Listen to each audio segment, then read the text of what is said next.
les plus rares au monde.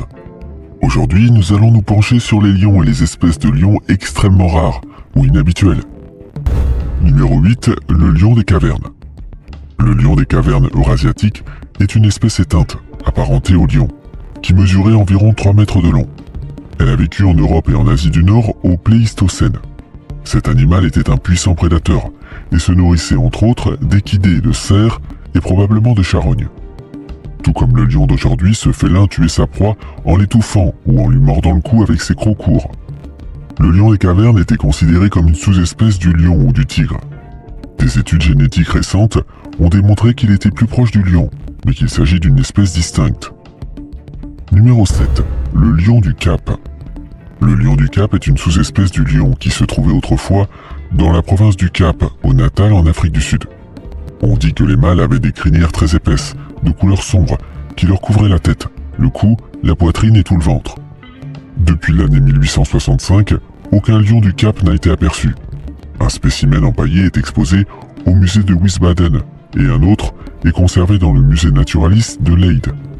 Les visiteurs ne peuvent le voir qu'accompagnés d'un guide. Le lion du Cap était décrit comme très grand, avec des oreilles présentant une bordure noire et une crinière noire, qui s'étendait au-delà des épaules et sous le ventre. Le zoologiste américain Edmund Heller a décrit le crâne du lion du Cap comme étant en moyenne plus long d'au moins 25 mm que celui des lions équatoriaux, bien qu'il soit relativement étroit. Il considère que le lion du Cap est clairement plus grand que les autres lions d'Afrique. Numéro 6. Cisanani. Cisanani faisait partie d'une portée de plus de 20 petits. Mais en décembre 2007, le père de Cisanani a été tué par la légendaire coalition de lions Mapogo.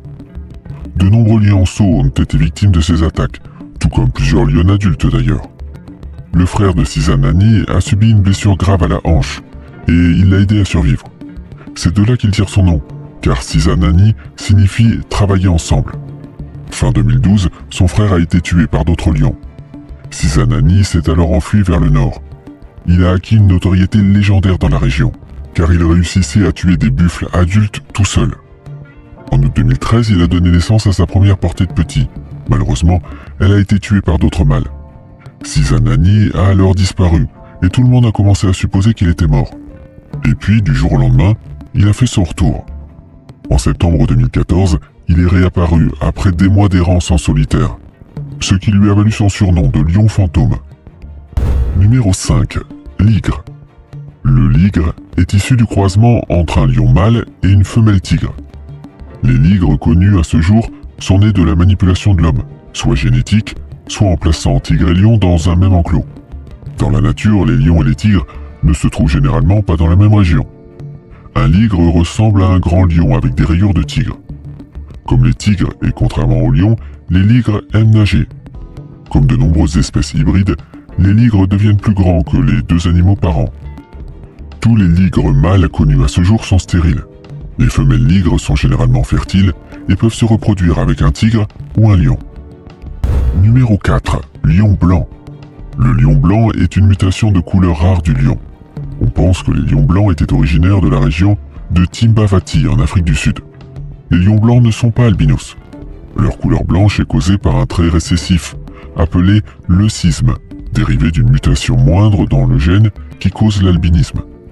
Ils vont du blond au presque blanc, et cette coloration ne semble pas nuire à leur survie. À partir des années 1970, les lions blancs ont été retirés de leur environnement sauvage et envoyés dans des zoos et des cirques du monde entier. Après 1992, aucun lion blanc adulte n'a été vu dans son habitat naturel.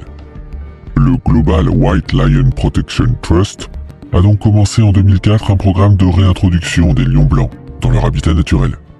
La progéniture de lions blancs en captivité a été graduellement intégrée à des populations de lions jaunes nés à l'état sauvage. 3 troupeaux de lions blancs à haute intégrité génétique ont été établis avec succès et chassent de manière autosuffisante dans leur habitat naturel. Numéro 3. Le lion d'Éthiopie. Une équipe de chercheurs internationaux a fourni les premières preuves ADN complètes que les lions du zoo d'Addis Abeba en Éthiopie sont génétiquement uniques.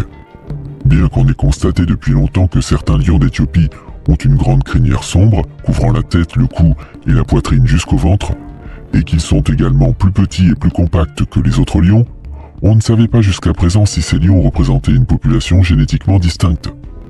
Il y a 20 lions qui vivent dans le zoo d'Addis Abeba, la capitale de l'Éthiopie. Ces lions appartenaient à la collection du défunt empereur d'Éthiopie, Haïlé Sélassié.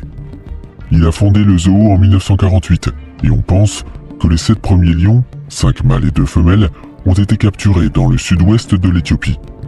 L'équipe de chercheurs a montré que ces lions en captivité sont génétiquement différents de toutes les populations de lions connues.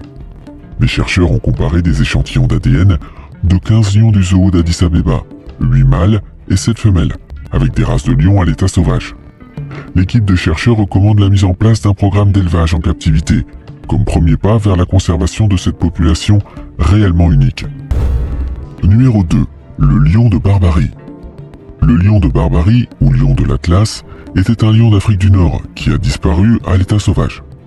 Il existe des spécimens connus en captivité, supposés être des lions de l'Atlas ou des descendants. Ce lion a vécu dans toute l'Afrique du Nord, du Maroc à l'Égypte. Le lion de l'Atlas était un lion imposant à la crinière longue, essentiellement noire, qui couvrait la tête, les épaules et le ventre de l'animal jusqu'à l'aine. L'arrière de sa tête était élevé, il avait des jambes courtes et une poitrine profonde. Le lion de l'Atlas était la plus grande race de lions. Il pesait 200 kg et faisait 3 mètres de long. La population de lions de l'Atlas a d'abord été considérablement réduite par les Romains, qui recherchaient des animaux sauvages pour les spectacles donnés au Colisée et dans d'autres arènes. Vers 1880, plus de 100 lions ont été tués en Algérie en une année, suite à l'instauration d'une prime par tête. À la fin du siècle, le lion est devenu une espèce rare. Le lion de l'Atlas s'est éteint dans la nature en 1920, lorsque le dernier spécimen a été abattu au Maroc. Jusqu'au 19e siècle, le lion de l'Atlas pouvait être vu dans la plupart des zoos européens. Cela explique pourquoi les lions du zoo de Bruxelles appartenaient à cette sous-espèce. Les lions du zoo de Témara à Rabat au Maroc et certains autres lions d'autres zoos ailleurs dans le monde présentent encore les caractéristiques du lion de l'Atlas. Un projet ambitieux a été lancé pour déterminer quels animaux étaient génétiquement les plus semblables aux lions de l'Atlas. L'objectif est de mettre en place un programme de réintroduction de la sous-espèce. Et numéro 1, le lion noir. Des images d'un lion noir sont apparues sur Internet.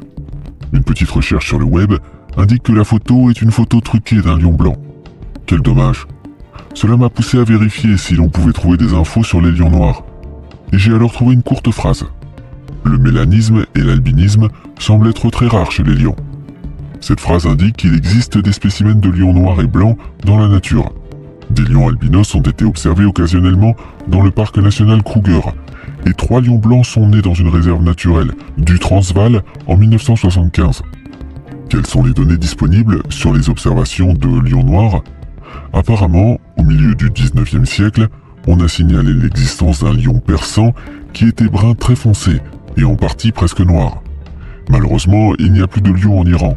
Le dernier est mort en 1941.